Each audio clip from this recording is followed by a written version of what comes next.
dito sa Montalban, ako lang yung pinalad na superset winner, young bird category, ARPCI. Yung alas 3 ng hapon, biglang buhos ang ulan.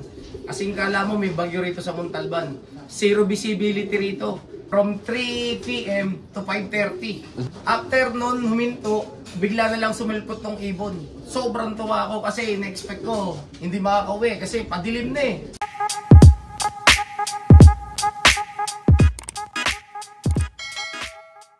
Magandang hapon sa lahat. Ako pala si Marky Shin Santos, aka Maple Loop ng Pigeon Fancier ng Montalban, Rizal. Yun. Sir, pwedeng may pasyal mo kami sa loop mo. Tara, tuloy. Yun, tara, let's go. Tara, ito nga pala ang aking Montel Loop. Tara, pasyal kayo. Yun. Ito mga kalapatid, so laki ng loop nyo. May ilan laman nito, sir? Siguro mga more than 100 na rin. Ito yung stock loop ko. Mga breeder. Ito naman yung pliers loop. Ang ganda ng loop nyo mga kalapatid. So, tapos ito yung breeder ko. Diyan ako nagsasalang. Tsaka dito sa gilid. may ilang ano to, section, sir? 5 lang yan. 5. Pero mga piling-pili na to, sir. Oo, puro selected lang. Hindi naman tayo dumadabot na lang basta-basta or nagbe-breed. Kailangan syempre yung alam mong ilalabang ka hanggang dulo. Yan yung pliers loop. Ito mga kalapatid. So, bali, ano laman nito, sir? Pang south? North and south. Okay. Yan, Sir Mark, ikaw po pala, anong taon nag-start sa pagkakalapati? Actually, kung babalikan natin kung ilang taon ako nag-start sa pagkakalapate, masyadong mahaba. Bata pa lang, elementary pa lang ako. Ay, yung sa karera, sir? Kalapate na ako. Karera, bumalik lang ako way back pandemic. Actually, naglibang lang ako kasi habang nag-aantay ako ng visa ko papuntang Canada para sumunod sa wife ko, naglibang ako, bumalik ako sa pag-iibon. Siyempre, fancier lover tayo, pigeon lover, kaya hindi natin maiiwasan na bumalik sa pag-aalaga ulit ng kalapate. Kamusta naman, sir, yung unang sabak mo sa karera? Unang sabak ko, 2022, if I'm not mistaken, pandemic, nagpagawa ako ng loop. Kasi nga, wala akong magawa sa bahay. Siyempre, pandemic, bored, di ba? Tanging libangan lang, kalapate. So, nag-start ako, bumalik ako 2022, October. Ongoing pala yung NDR race. Doon ako nag-decide na bumalik. Tapos, the following month, November, start na ng SDR, summer race. So, mga bata ibong ko, doon ako nag-start. So, pinipigilan ako nila paring Jerry, ni paring Alvin Mejia. Paring Alvin Mejia, shoutout sa'yo. Paring Jerry Labutap, shoutout din sa'yo. Sila yung naging courage sa akin na bumalik sa pag-ibon. Tapos sila rin yung nagsabi sa akin na wag mo na akong mag-training kasi puro bata. Kasi 1 month lang ibon eh. Bata nga, sir. Bata, pero bata naman hanggang sa huli pinatunayan nila yung pagiging bata kasi naging partaker sila, survivor winner pa rin sila. Buo iso. Oo. Yun yung unang sabak mo sa karera, sir? Yes, yung unang sabak ko. Tapos after nun, nagkaroon ng bird flu, nahinto ang karera. After nung bird flu, nag-resume ang karera, pinalad tayo, nag-superset winner kagad tayo. Saan na yun, sir? Saan karera? Sa north or south? North, ARPCI. Actually, dito sa Montalban, ako lang yung pinalad na superset winner, young bird category. Sa ARPCI, sir? ARPCI, which is yung ARPCI, alam naman natin na malaking club din ng ARPCI. Di ilan laki naghati-hati sa superset, sir? I think nasa kami, nag-start yung race almost 5,000. Naghati-hati kami as superset winner. Kung di ako nagkakamali, almost 60. Ang daming nawala, sir, ano? Oo. Talagang sobrang hirap ng karera. Yun, superset winner, survivor winner. Dalawa lang yung nilaro ko. Actually, hanggang dulo, dalawa sila parehas live. Galing ni sir, Nag-cut off lang yung isa, pero umuwi naman yung isa. Nag-cut off lang yung isa.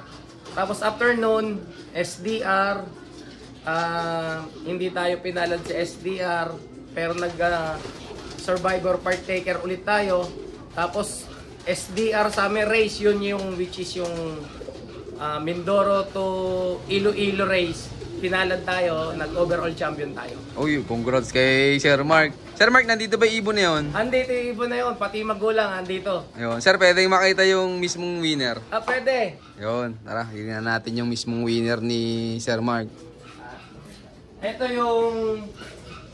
yung super set winner ng 2023 NDR.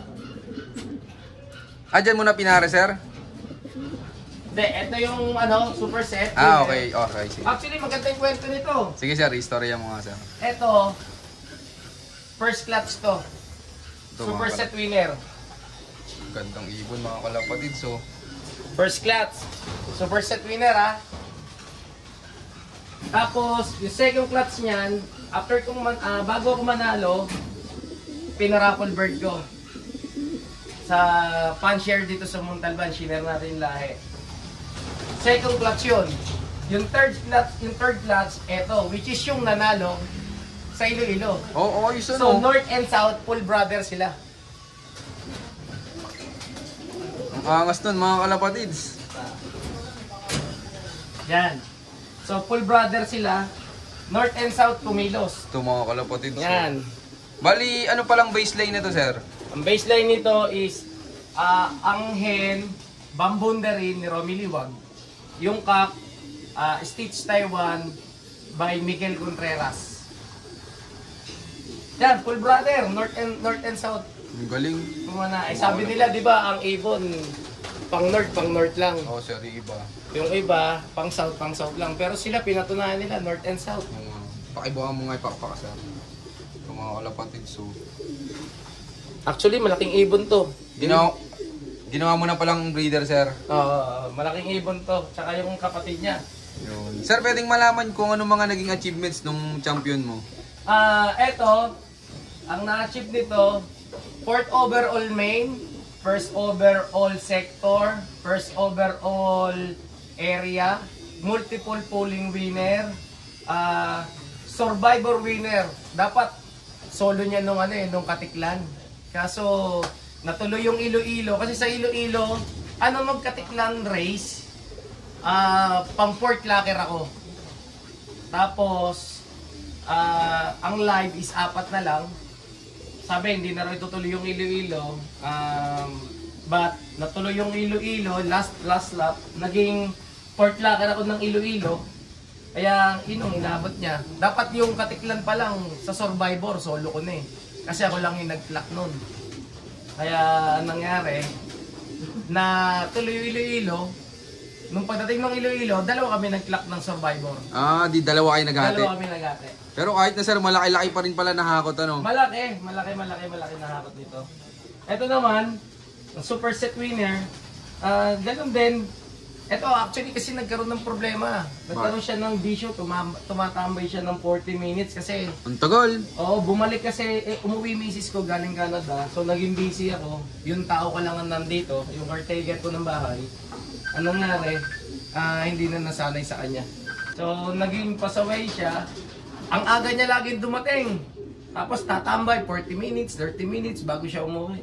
Pero di naman pagod yung ibon. Ang ganda nung pagbaba. Kaya lang, dahil nga siguro nasanay na hindi ako yung nagpapapasok, hindi ako yung tumatawag, kaya ganun. Pero ganun pa man, hindi ako binigo. Umuwi pa rin siya super set winner at survivor winner. Pero gaano ka kasaya, sir, nung dumating yung nag-champion mo, galing Iloilo? Grabe. Grabe yung saya. Kasi, una-una, hard race yun, yung araw na datingan ng Iloilo. Sobrang init. Tapos pagdating nung alas 3 ng hapon, biglang buhos ang ulan. Kasing kala mo may bagyo rito sa Montalban. Zero visibility rito. From 3 PM to 5:30. Ang haba magulan. After nun huminto, bigla na lang sumilpot tong ibon. Sobrang tuwa ako kasi na-expect ko hindi makakauwi kasi padilim na eh. Pero ang tibay ng ibon. Sobrang tibay. Hindi ako binigo. Silang dalawa magkapatid yan. Itong kapatid niya si Superset, ganun din. Last minute din dumating to. Okay, so padilim. Anong oras pala cut-off po dito, sir, nung Iloilo? Hanggang kami, day 2. 2 days race. 2 days race, pero maaga yung cut-off, which is hanggang 7:30 kung hindi ako nagkakamali. Yun, shoutouts nyo lahat mga kalapatids yan. Maraming salamat sa solid yung suporta. At yun, syempre bago matapos tong video to, meron ulit tayong pa-shoutout ngayon. Shoutout kay Celes Bunao at kay Sir Jeff Gandel Lop. Ayan, may pinapa-shoutout siya. Shoutout sa Team Magnetic at sa kumpare niyang si Aris Sunga. Ayan. At shoutout din pala kay Sir Andoy Robles ng Tondo, Manila. At shoutout kay Ellison Aranda at kay Reggie Mercado at kay Boss AJ Damon Moico. Ayan, maraming salamat sa solid yung suporta mga kalapatids. At sa mga gusto pa palang magpa-shoutout dyan, mag-comment lang kayo dyan sa baba. At syempre, makiki-share na rin. At ayan, abangan nyo yung part 2 nung napanood yung video. So yun na, keep watching and God bless you all. Thank you.